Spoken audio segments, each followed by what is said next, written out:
Welcome to CharityVillage Connects. As nonprofit leadership is increasingly under the microscope when it comes to public trust, transparency, and accountability, particularly in light of recent high-profile revelations about organizations such as Hockey Canada and We Charity. And as the sector grapples with a lack of diversity at the leadership level, we ask, is it time for a leadership refresh? Joining me to discuss these important issues is Mark Blumberg. Mark is a partner at the law firm Blumbergs Professional Corporation in Toronto and works almost exclusively advising nonprofits and registered charities on their work in Canada and abroad. Welcome, Mark, and thank you for joining us. Well, thank you, Mary. I look forward to discussing these issues with you. Now let's start by doing an overall check-in on how the sector is dealing with issues related to governance and leadership. In light of some of the high-profile issues we've seen come up recently, including Hockey Canada and We Charity, can you talk about why the sector sees problems like this arise? How does it get to this point? Well, yeah, there's been a number of high-profile problems that we've seen with charities, nonprofits, registered Canadian amateur athletic groups, and things like that. And what I would say is fundamentally, probably the biggest issue is a lack of transparency and accountability from many of these organizations. And, there are other issues that have come up, including the importance of filing accurate returns. So, for example, in some of the scandals, groups were filing T3010s that were maybe not accurate, or they were not filing financial statements with Corporations Canada, which you're supposed to do if you're a federal corporation. So it doesn't look good if you're a major organization taking in $50 or $100 million a year, and you're not doing the mandatory filings you're supposed to do, which take about 5 minutes once you've got your financial statements. So that's the sort of thing that I think definitely created some significant challenges. But there were other issues as well. You do a lot of work in the HR area, and you know that sometimes charities, how they deal with HR is not so wonderful. And charities are spending like over 160 billion on HR every year. And if they don't have good practices in that area, then unfortunately it can result in problems and things like that. Another angle is that with many of these scandals, the board oversight was not great. And a lot of it comes down to your point about diversity and the lack thereof. If you have 10 people on a board and they're all super interested in hockey and they all have been involved in the hockey movement for the last 25 years, probably it's not the most diverse group that you're getting there, and maybe you should be asking questions about whether you should have more diversity. If you have a large foundation and it's you think, well, it's a family foundation, so it's just a family, so it's probably not going to be diverse. But you can then have maybe a committee that helps with some of the grant making, that is what they call participatory, so you bring in other people that are diverse, and they don't have to be on your board. They don't have to be members, but they can help you in making decisions so you make better decisions in the end. The charity sector affects just about almost all Canadians. Probably 15 million Canadians between volunteering and donating and things are involved, maybe more than that. It has a huge number of people involved, and yet sometimes the organizations are not reflective at all of either the beneficiaries, the donors, etc. Some of the other things that have come up were related transactions and conflicts of interest.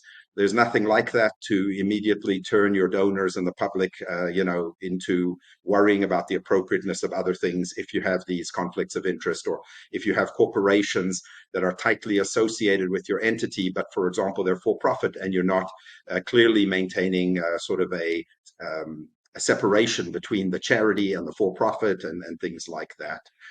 So yeah, those are some of the things that have come up over the last few years, and it's unfortunately created a big problem. And then there's even worse stuff. There's a lot of discussion about residential schools that happen, and this is not like ancient history, because some of these residential schools were operating, I think, even just a couple decades ago. So residential schools were largely run by charities, and there was a lot of abuse, and this sort of stuff, grappling with this has made people really wonder about, because some of these are the same charities that were involved with running residential schools, the same charities that were involved with, sexual harassment allegations and things like that. So the question of, do they have the processes, procedures, and everything else to make sure that they aren't doing the same things that they were doing 10, 20, 30 years ago? These are some of the questions I think that some people have in their minds. Absolutely. So, I mean, we know that most nonprofits and charities in the country are probably doing terrific work and shouldn't be tarnished by these high-profile cases. But is it still possible for the average organization, many of them small, to learn something from these scandals and of malfeasance or a lack of transparency or bad governance? What are some of the lessons that smaller charities or any charity or nonprofit could learn from these more high-profile cases? Yeah, well, I think the first thing I'd start with is not to learn the wrong lessons, right? Someone might say, oh, this charity had a relationship with a for-profit entity, so we shouldn't do that. There's nothing wrong with a charity having a relationship with a for-profit entity. It's just that there's rules and expectations and transparency that's needed. So it's important not to learn the wrong lessons, which I see sometimes people thinking about when they look at these things. The other thing is to realize that every charity is different. Their objects are different, their resources are different, their skill sets are different, etc. So there is no one size fits all. But in general, governance and not about changing your bylaw every year to tweak it, but real governance, as in real discussions about real issues, real transparency, putting out real information that is helpful for your stakeholders to understand the work that you're doing, the challenges you're facing, whether you're having success or not in a particular area. These are the sort of things that groups should be thinking about. A lot of the mistakes that were made are not complicated mistakes. They're actually quite simple. We have a little checklist on our website of about the top 25 CRA issues, for example, or other sort of governance things that charities should be looking out for. And so these are things like, if you follow the basic rules, you shouldn't have a problem. One of the challenges with the charity sector is people do have this sort of idea that it's like an angelic group of people. And reality is with, over 2 million employees and with many millions of volunteers and many different organizations doing many different things. CRA says 252 different categories of charities. So very big, shall we say, diversity in the types of work that charities are doing. It's hard to just draw simple lessons. You need to really think. So a $2 billion hospital and a $50,000 charity, there are major differences between them. And it's important to realize that and not try to just sort of cut and paste copy what another entity is doing, but to sometimes think about what would be the appropriate way for your particular entity to deal with things. So I think, yeah, you can learn. Don't learn the wrong lessons, but really do think about it. They say that you can build a reputation, spend decades, and then in a few minutes you can destroy it, right? So many charities, or some charities, have unfortunately lost their reputations because of these problems. The other thing is, I think that the charity sector does need to grapple with, as one charity puts it, they have a program. It's called Do No Harm. It's to ask about, what are you doing? Is everything you're doing angelic and wonderful and helping people, and your charity doesn't cause any harm? Well, I haven't yet seen a charity that's like that, where it's like perfect and everything is great. Every charity to some extent is causing some harm, whether it's the greenhouse gases when they send people to conferences or whatever. But the point is to try and understand what harm you're causing, to understand how you can mitigate or minimize such harm, and things like that, and to have processes and procedures. So in other words, we mustn't go with the view that, oh, charities are wonderful and they do wonderful things, and therefore we shouldn't criticize them. We shouldn't analyze them too hard because they're so wonderful. It's not a healthy environment to be in if you think that way. It's a little bit more like a cult type approach. Instead, it would be better to say, these are normal people who run charities. Some of them are maybe excellent people, some of them not so excellent. And there needs to be accountability, transparency, because there's so many people that they affect, and especially vulnerable people. And so in the end, I think most people would say that we're trying to have the maximum benefit that one can have. So one has to ask hard questions around whether all charities are meeting the basic standards that one would expect of a charity. Okay. Well, on that point about it may take years to build a positive reputation and only a few days for you to rip it down by making a terrible mistake. or doing something that one shouldn't. You know, in terms of public trust, there have been multiple reports, including from Environics and in the CanTrust Index by Proof Strategies, that have indicated there's been a sharp decline in public trust of charities over the past decade. Do you think this is in part related to the scandals such as Hockey Canada or We Charity? What other factors do you see as influencing this drop in public trust? Yeah, look, I wish it was because of a few high-profile scandals, because then if we could just avoid a few high-profile scandals, we could solve this problem. But no, it's not. In fact, the decline largely was even before some of these scandals. And some people say, well, but trust in all institutions, government, business has gone down, etc. But apparently, it's gone down more in the charity sector, and it's been a bigger problem. And I think it's a bigger problem because charities don't have the coercive power of government. They don't have the ability to necessarily sell a product. When I think of like the iPhone, you might not like the way that Apple treats its workers in China or something like that, but if you want the iPhone, you're probably going to get it. Whereas when it comes to donations, if you were very worried about a charity, how it treats its employees or treats its beneficiaries, you just won't give to the charity.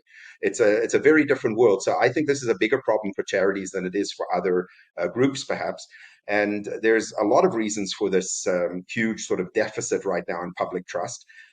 Largely, I would say it's related to the lack of perception that there's a lack of accountability and transparency when it comes to charities in Canada. Charities still, file the T3010 form every year. Some of them don't do such a good job of doing it, and it asks for very little information. If you look at the US forms, the 990, you'll see, Mary, huge amounts of information being asked of American charities. I'm not saying we should go that far, but what we have is less today than what we had 15 years ago. And when you think of all of the information that's available to people with their fingertips, the lack of transparency and accountability with charities, I think, creates a problem. And it can be dealt with. CRA has tools to deal with some of it. Some of it requires changes to the Income Tax Act to allow, for example, for right now, nonprofits in some cases have no transparency. You could have a $500 million nonprofit and no one even knows about it. This is not a healthy way to run organizations if you're trying to, make sure that they're operating in an appropriate way. So I think that if they can improve the accountability of organizations, the transparency, especially, then I think that a lot can be done to also have Canadian population understand the impact that charities are having. Some groups, for example, on their T3010, they just put down what their objects are. They don't even talk about their impact. They don't talk about their activities. They don't say what they're really doing. So I think it'll be a win-win sort of situation. I think one of the things that has not been helpful around 2019, the Liberal government changed the rules so that charities can do essentially unlimited nonpartisan political activities, and we'll call them public policy, dialogue, and development activities. And I think a lot of people have a concern with that. I think people can understand why charities should be involved in some political matters, but spending all of your money on it, unfortunately, is maybe more than what I think many people are thinking a charity should be doing.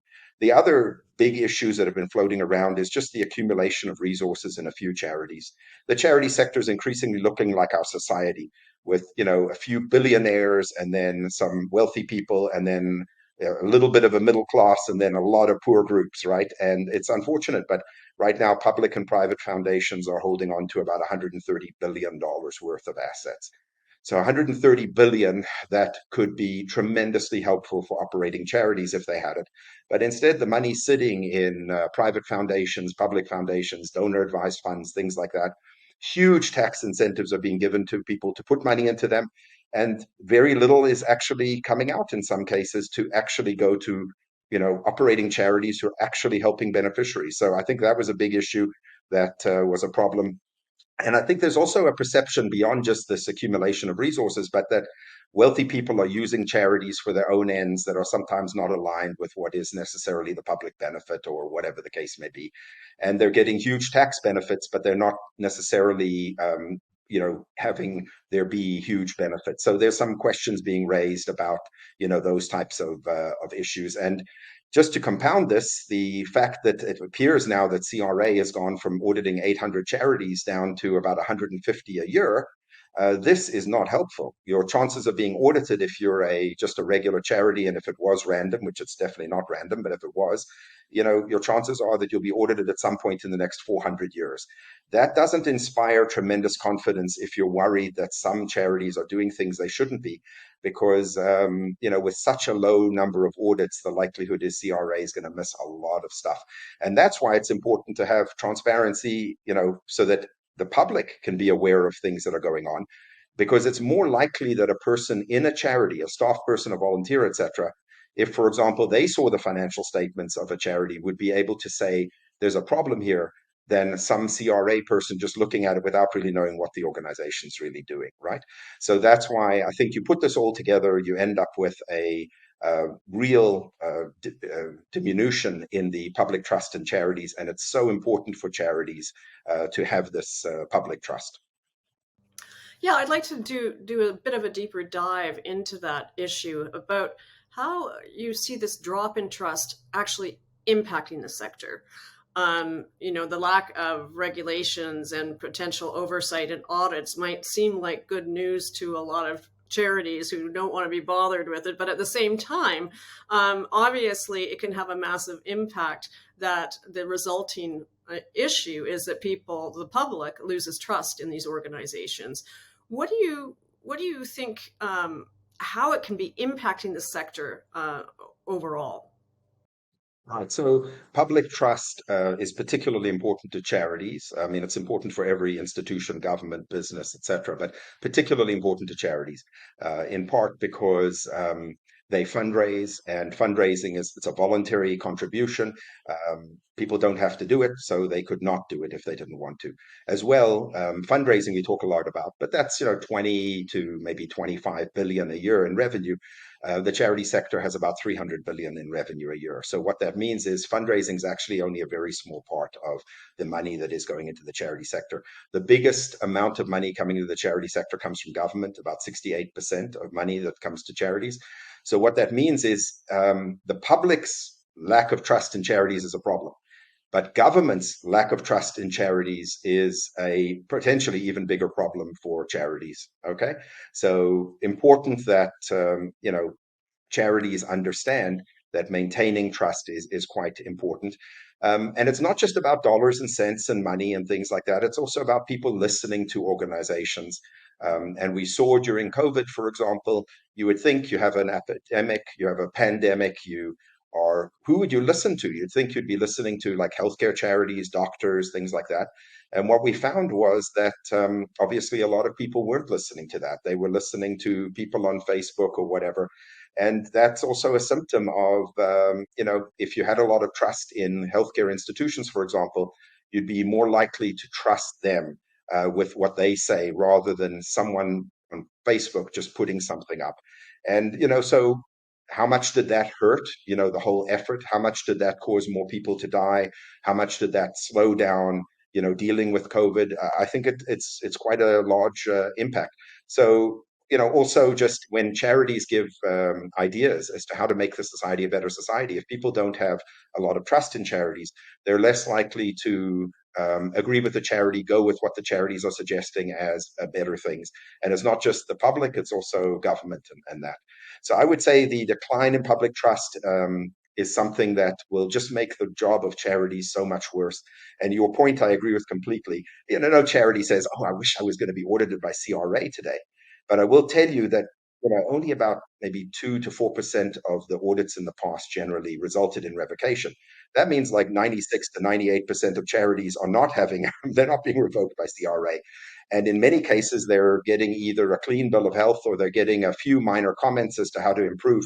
And to be frank, many of them after the thing, no one says, "I want to be audited," but they're like, well, it's actually nice to know that someone's looked at all the stuff we're doing and basically things are pretty good.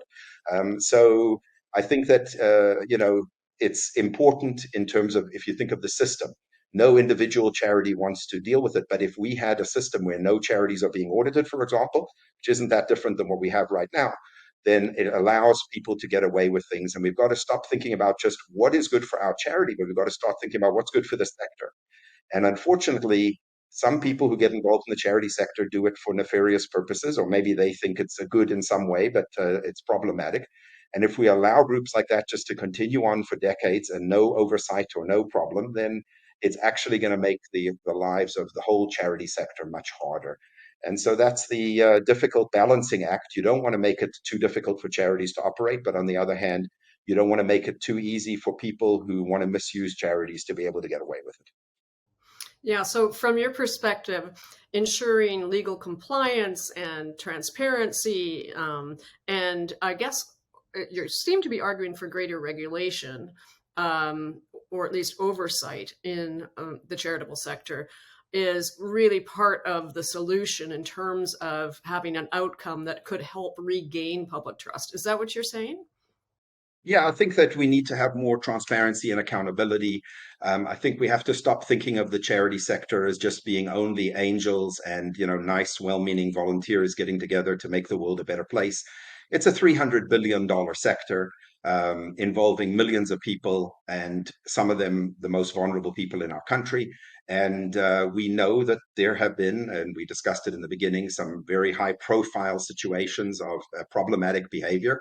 And I think that we just need to realize that, regulation, no one wants to themselves be regulated. Everyone wants freedom to be able to do whatever they want. But some people, are, if you say, well, you can do whatever you want, sometimes they'll do things that you will find really problematic.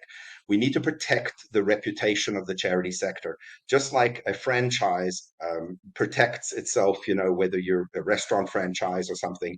You put in some basic standards so that you don't end up depreciating the value that you have. The charity sector's ability to fundraise, the ability that it has this positive, unfortunately, not increasingly positive, but decreasingly positive view that the public has of the charity sector, you want to protect that. So you want to put all sorts of things in place. But I would argue that for many good charities, they're going to go far beyond the basic minimal standards that the government of Canada puts out. So, for example, the T3010 and filing that's a minimum standard. You've got to file it as a registered charity, but it gives very little information on the charity. So many groups will, in fact, do a lot more than just filing the T3010.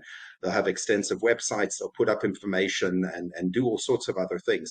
So I'm actually encouraging groups to, be transparent, etc. But I'm saying that government needs to follow through, that they're asking for less information today in this more complicated world that we live in than what they asked for 15 years ago is not a good sign. So, for example, I'll just give one example. There are no questions right now in the T3010 on what we used to call political activities, none. So a group could be spending 100% of their $10 million budget on basically arguing that we need to have no immigration to Canada. And they don't have to actually say anything really about that, these public policy dialogue and development activities. That is something that, and by the way, CRA can ask questions if they want, but they've just taken off all the questions. That is a recipe for a disaster where you will have groups, when it comes to political stuff, people don't like secrecy. They don't like things like that. So I see that as an example of something which probably should be fixed. And then charities, as you said, most charities are doing great work and all this, but don't assume that because even you're a great charity that you don't have problems. Be honest about the problems, put them out there. I remember speaking to an investigative journalist, Kevin Donovan, about 10 or 15 years ago, and he said to me, if a charity publicly puts up issues like they put up their financials, they show that in the financials there's a problem, et cetera, he's like, I don't want to write a story about them. It's not really exciting. What's exciting to someone like a Kevin Donovan is to find a charity that doesn't want to be transparent, doesn't want to provide information, and then find out that information through sources and other things. So in fact, one of the risk management things you can do to protect your reputation is to make sure that you're proactively disclosing issues that your charity is dealing with. So that then will help to protect your reputation in the long run. I'm curious about, well, first of all, I don't understand, why isn't the CRA doing so few audits today versus what you said it was something like 800 a year or two. Now it's like just over 100. Why did that happen? How long has it, when did the change occur? The change has been going on for about 5 or 6 years now, this dramatic decline. I put up a long letter that CRA wrote to me where they tried to justify why they were doing it. They were basically saying, yes, we're doing less audits, but we're doing more sort of educational things with charities and all that. Personally, I think that I'm all for education. I want CRA to do way more education. I think they really should. But I think they need to do a adequate number of audits, and I don't think the 150 or something that they were doing was adequate. But if you want, you can read my blog that I wrote a while ago. I think the National Post also covered this topic because it is quite stark that they've gone such a significant decline, and even 800 is not even a 1% chance of being audited is not great, but it's certainly better than now, what is more like a quarter of a percent. So I think that you have to ask that question to CRA. But I think that it really comes down to risk and perceptions of risk.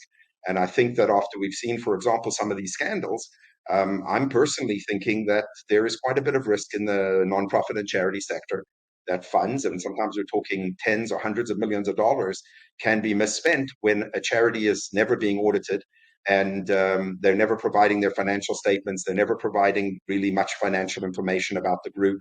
The T3010 doesn't tell you too much. Sometimes it's very inaccurate what's there.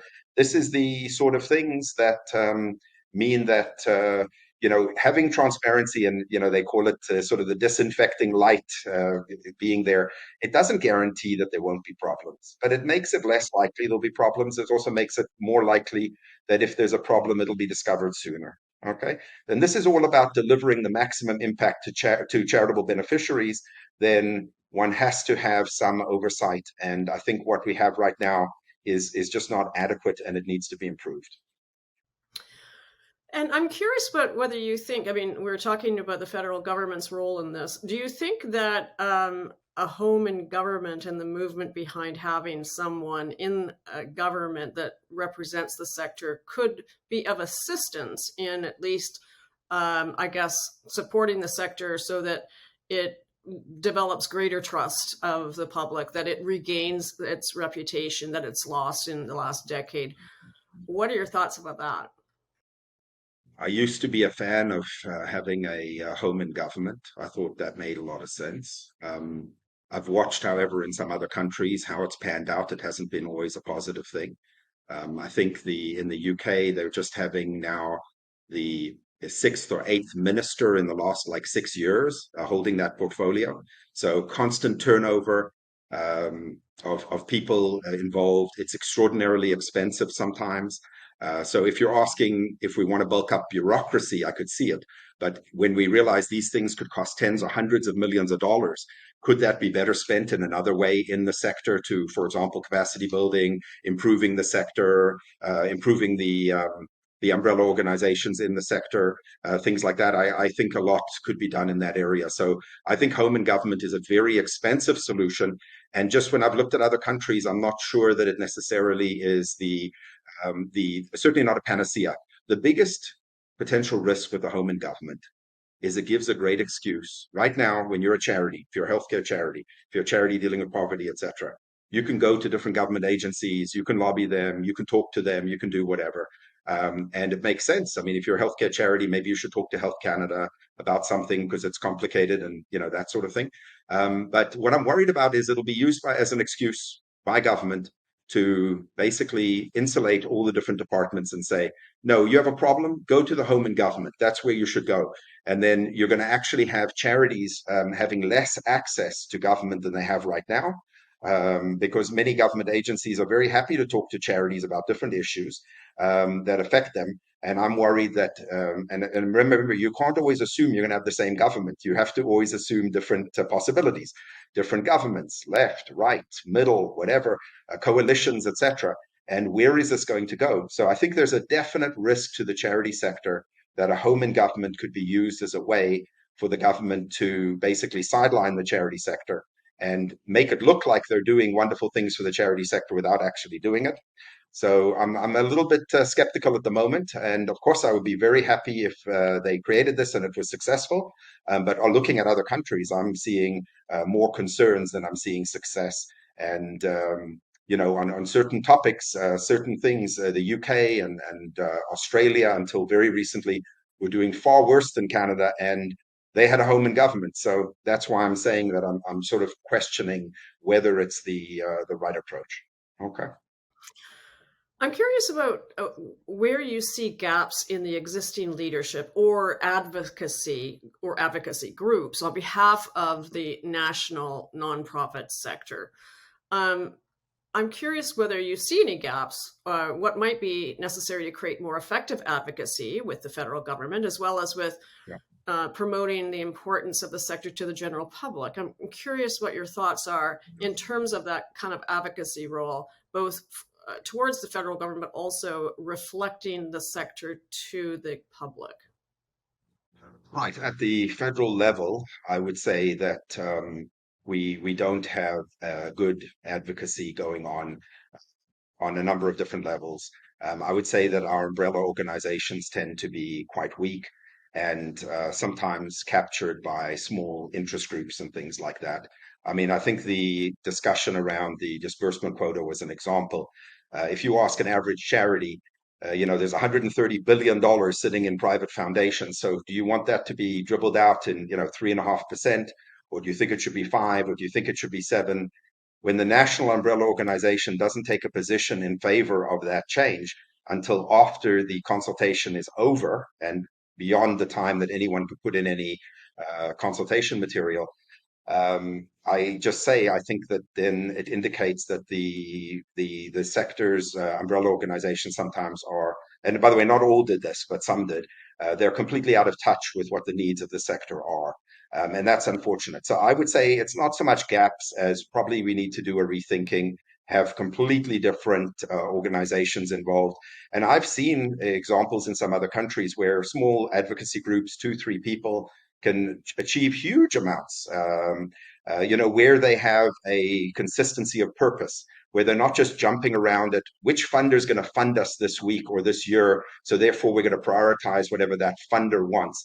And, I'll tell you a little secret that I think you know, but the large foundations that have a lot of assets, they have more money to grant to spend on what they want. They can hire professional fundraisers and professional lobbyists. They can do all sorts of things. And so I never feel like their voice is not going to be heard. And what I saw, for example, in the disbursement quota debate, it felt like certain very narrow interests, their perspectives were given a lot more voice. And so I think that there doesn't have to be any changes. We can keep on going on the path we're at, with the decline in the public trust just increasing, with increasing challenges, or we could say maybe we need to make a change. Maybe we need to do something differently. This is not about specific people necessarily. You've mentioned a couple times the issue of diversity. I think that's a problem, but that's not the only issue. When you have the same people running an organization for 20 years, then you're going to probably not have too much change within that structure. I think that we've sort of slowly gotten worse and worse in terms of many of the issues, but having better organizations at the national level and also provincial, although in some provinces there are better groups, I think will be helpful. So I think it's very doable. But right now, I think the umbrella organizations seem at times to be very comfortable with certain solutions that are very comfortable for large foundations and certain groups that are quite powerful. And they aren't sometimes as comfortable making suggestions for changes that would be more beneficial to, for example, small charities and things like that. That's my take. And, I don't know if we'll have time to talk about some of the changes that happened last year as a result of the budget, but I would argue that, with the new rules that have come in, we're worse off today than probably where we were a year ago when it comes to the issue of dealing with non-qualified donees. And that's worrisome to me. This is not a CRA issue. This is the actual Income Tax Act has been changed in a number of different ways, and it can have all sorts of different impacts. So, if we're worried about getting money to small groups, to groups that deal with, diverse communities, traditionally underfunded groups and things like that, the approach that the charity sector I think took was not a great approach, and now we're bearing the fruit of that. So I think that unfortunately, I mean, I wish I could say we've got great umbrella organizations; they're all doing a wonderful job. and this all the problems that we have in the charity sector have nothing to do with it. But I think there's a bit of a retooling needed and changes needed in terms of the umbrella organizations. I've spoken to some people for this podcast about different kinds of solutions, and one of the solutions that was discussed or suggested was a creation of a sort of almost a committee from different regions that would be almost more of a grassroots sort of approach, so that it wasn't one organization that may have conflicts of interest or may have different sort of alliances for specific parts of the sector, but actually a group or a committee of organizations that can act together. What are your thoughts about that? Well, there already are. There are groups. I mean, I don't want to single out so much groups, but I mean, I'll single out the ONN, the Ontario Nonprofit Network, which is hundreds and hundreds of organizations, and is pushing lots of ideas that are very beneficial to small and medium-sized charities and things like that, doing a great job of advocating for things. I don't always agree with everything they do, but I mean, 90% of the time I say, wow, that's great stuff. So I think that there are groups like that. On the other hand, we have this, advisory committee that the Minister of National Revenue has set up, which has a whole bunch of people on it. And I mean, I just am at a loss sometimes as to some of the recommendations they're making and things like that, including, for example, that they didn't really recommend an increase in the disbursement quota. So I mean, I don't know how out of touch you can be for what the needs of the charity sector are when you've got this $130 billion sitting there, and in a small number of organizations, and we have all these charities. I mean, Mary, you did notice the pandemic we had, the trouble the charity sectors had.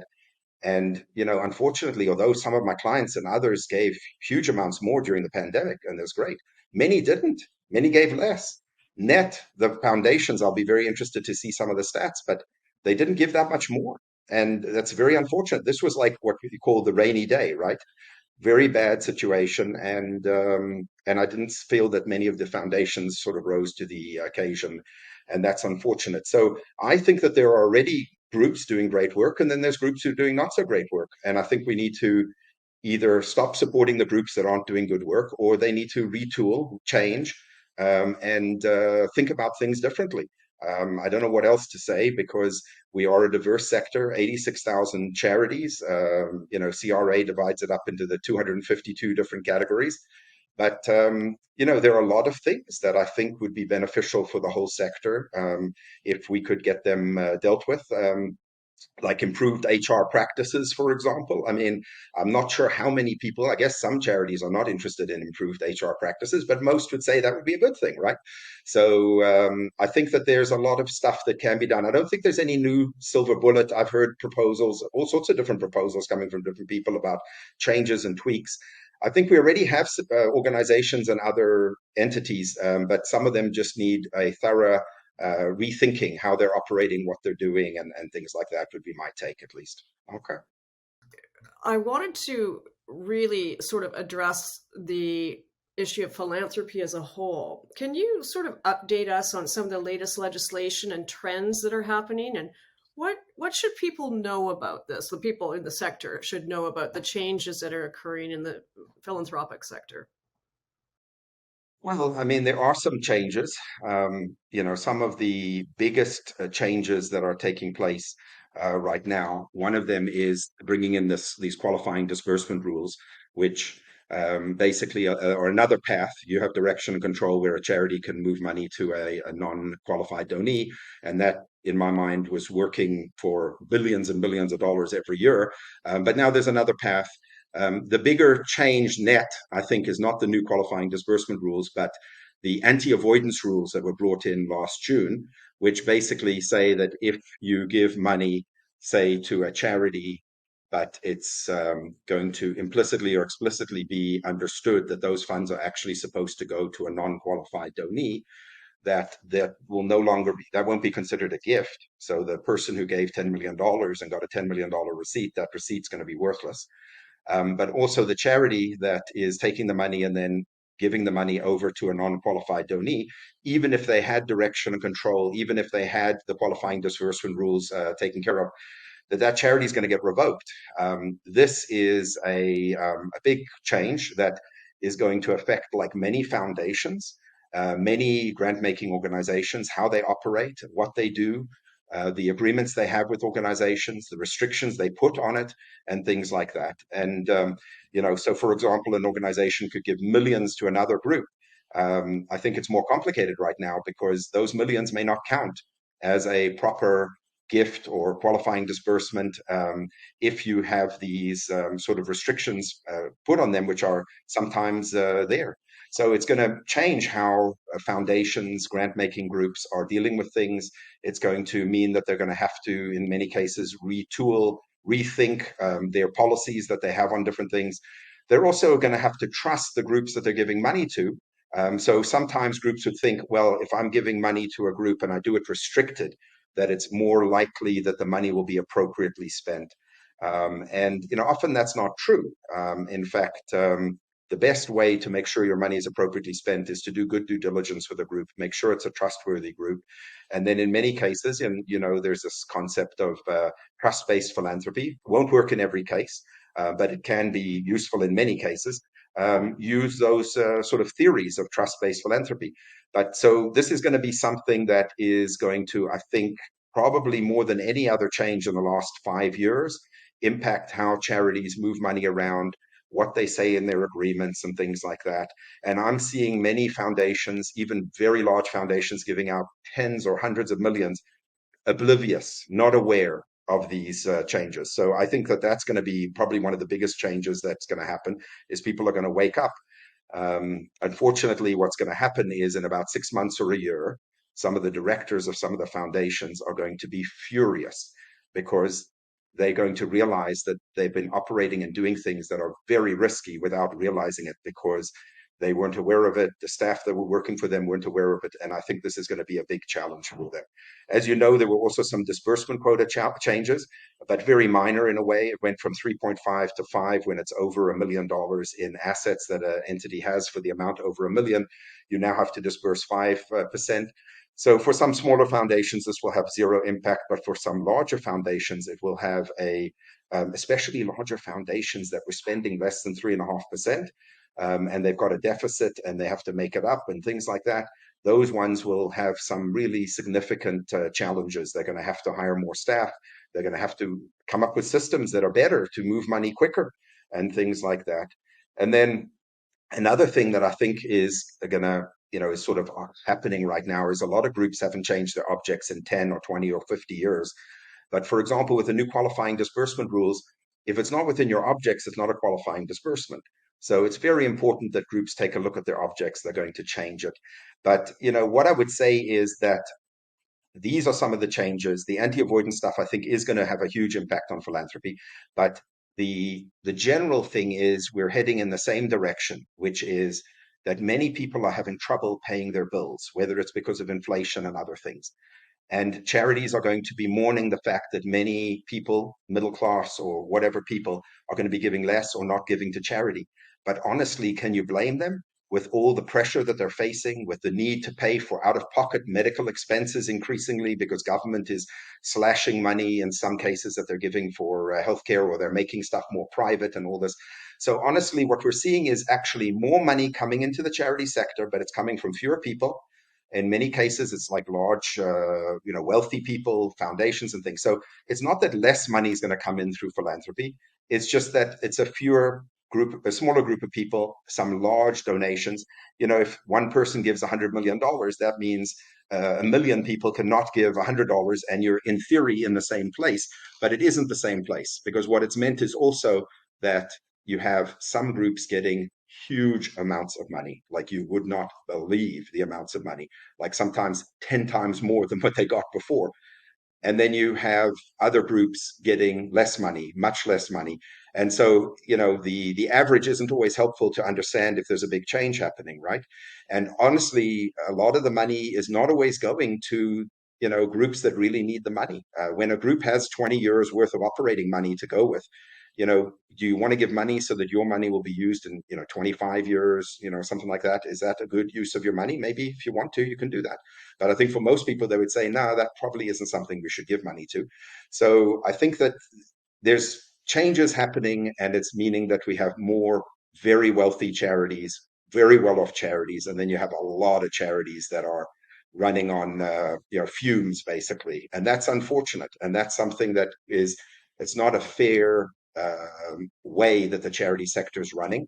And but I would say it's not that different in our society. We have a big problem of some very wealthy people, versus increasing number of people who are poor. So it's not that different than that. But I think we can say in the charity sector we maintain that we're trying to have more equality, more fairness, and all this. So that's why I think it's a bit more of a challenge for the charity sector when this is happening. It's not a good thing. So I'm hoping that donors will be more aware, will think before they give a little bit more, will think in terms of not just what am I most interested in, but what are the greatest needs in society? How can you help the most vulnerable people in society, and give more money to some of those groups that really, really need the money, as opposed to maybe groups that will, have multi-years of reserves and things and don't need the money. So I think people need to be more sophisticated in a sense. I'm not sure that will happen. They need to think about it. And also people who give money have to, especially wealthy people, need to think carefully about restrictions and how they're distributing it and who they're giving it to and the fairness of it and all that. So I think that's something that, some are doing it. It's not that no one's doing it. It's just that in general, we're seeing less donors and a small number of very major donors that are giving a lot, but also that sometimes they're giving it in ways that are highly restrictive and could create problems for the organizations that are getting it. So it's a complicated story, I guess.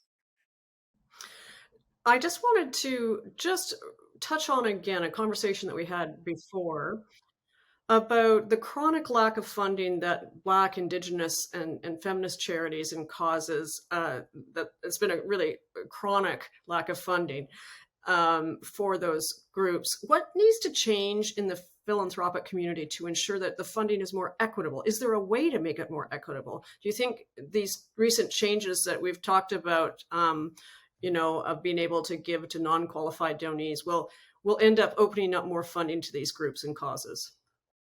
Yeah, I've worked for maybe 20 years on the issue of funding non-qualified donees. I think it can be amazing to fund non-qualified donees. First of all, most of the international work is done that way. And I'm all for doing that, but we've had rules that have allowed that for a very long time, decades. Okay. So I think some people are like waking up as if now we can fund non-qualified donees, but we couldn't a year ago, 5 years ago. I would say now with the changes that have happened, it's more difficult to fund them, not easier. So that's a concern to me because I'm all for funding them, but I also want to have an appropriate balance of, I don't want tens of billions of dollars just going abroad to the Cayman Islands or whatever, and not necessarily being spent at all on charitable activities, but just moving there for charitable purposes, and then maybe moving to another organization for charitable purposes. And then CRA has absolutely no ability, then no oversight, because the one charity will say, we gave away your money for charitable purposes. And so those are not the rules. I'm only saying that was what my worry was, that would be where we were heading to, because there are proposals that groups make that sometimes can have unintended consequences, and so I'm for much more money going abroad or going to non-qualified donees. But also, I would prefer that it doesn't just go to big non-qualified donees, that have huge amounts of resources, but also to small groups. So to be frank, like for example, on the international front, I think it's really global affairs would be the way probably to have the biggest impact. When they give money to groups in Canada, they should be thinking how some of that money can be allocated, that it will go to, say, groups that are under 100,000 in revenue that are in the global south. That would be an example. So if global affairs put aside $500 million for that, if you would see a dramatic increase in the amount of money going to those groups. Because if you say to those Canadian charities getting it, you're only going to get it if the money can go to groups that meet certain parameters, then you will see more of that probably happening. But so I think that it's a complicated, I guess, thing. We know that, for example, Black groups, there was that unfunded report, which was excellent, which talked about how almost no money was going to them. I've been writing for a couple years with a few other people a report on how almost no money is going to Indigenous groups. So, it's 50 to 70 million going to Indigenous groups from all the charities in Canada. And that is a tiny amount of money. Um, it's about 150th of the amount of money that they should be getting if you just looked at population size and things like that. So it's extraordinarily embarrassing, I would say. Why? I think other people might be able to more competently explain, but I think definitely some of the funders, there's a diversity problem, there's a lack of knowledge problem. I mean, I run into funders that will say things like, oh, we're not allowed to fund non-qualified donees. And I say, well, why is that? Oh, it's illegal, and they just don't know. I have for private foundations, sort of my top 16 myths or, things that people think in private foundations that are often not true. It's amazing how little some of the people who are involved with governance on some charities are aware of their compliance obligations. And it's not to say that this is not necessarily deliberate. It's just that they might have joined the board. They don't know what they are. They remember what it was 10 years ago, but it's changed, et cetera, et cetera, et cetera. But it's just unfortunate because always Black groups, Indigenous groups could have been funded if groups wanted to fund them. If you don't want to fund them, then it's probably not going to happen. Now the rules maybe are even harder. I'm not sure yet whether it's slightly better, slightly worse, whatever.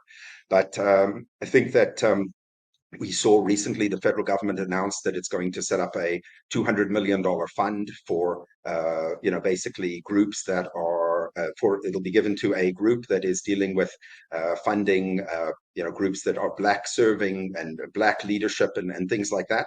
So that'll be nice to see, but it's a tiny amount if you compare it to the $130 billion that's sitting in the foundation sector. So I think many groups need to start asking questions about who are they giving money to. There have been some major foundations recently set up that are focused on giving to diverse communities, which is wonderful. But you can't just have a few new foundations doing this. We need all of the foundations to look carefully at the stuff and to think about it. And I agree with you completely. The funding was very bad that was done in the past. But I'm not sure, to be frank, how much change there's really going to be unless there's a change in leadership in the foundations. I mean, I hope that this is just an educational thing and people can learn that, oh, yeah, you can fund Indigenous groups. By the way, there's like probably about 1,000 Indigenous qualified donees that you can make gifts to. And, so you don't even need to do the funding of non-qualified donees. So if groups want to do the easier path, fund the qualified donees. But if you want to take more of a challenge, maybe you think a non-qualified donee has better skills and other things, then many groups can fund them. And if, by the way, your objects, this gets back to the objects again, if your objects are too narrow, like you only can make gifts to qualified donees, then go back to CRA, and in 2 or 3 months you can change your objects to having education or Indigenous reciprocity or whatever objects you want to have. So it requires you have to make a corporate change and do a little bit of work.